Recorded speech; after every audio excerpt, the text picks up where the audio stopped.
house for it. He won't stand beating. Now, if you only kept on good terms with him, he'd do almost anything you liked with the clock.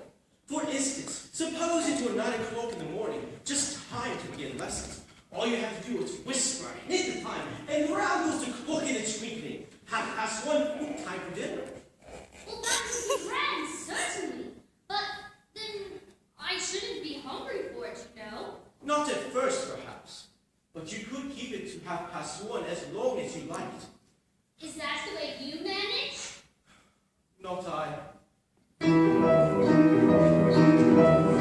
We quarreled last March just before he went mad. It was at the concert of the Queen of Hearts. And I had to sing Twinkle, Twinkle, Little Bat.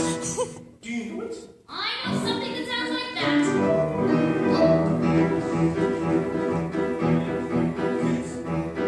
First, Queen the Queen turned the living grudge.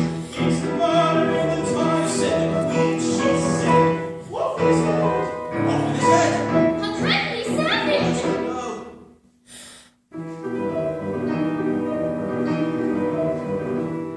And ever since then I've been suffering.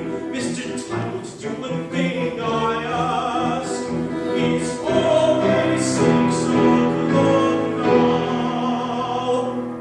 Even if it's really 1/2 past. Woo-hoo! Is that the reason so many tea things are put out here? Yes, that is it. It's always tea time and there's no time to wash the things between the whiles. Then you keep moving round, I suppose. Exactly so, as things get used up.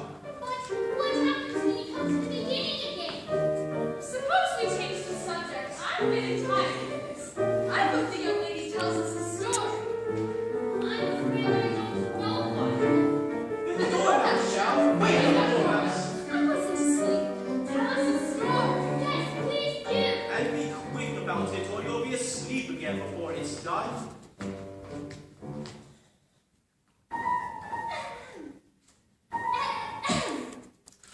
Once upon a time there were 3 sisters. And they lived at the bottom of a well. Why don't you use your own music instead of stealing mine? They couldn't have done that, you know. They'd have been ill.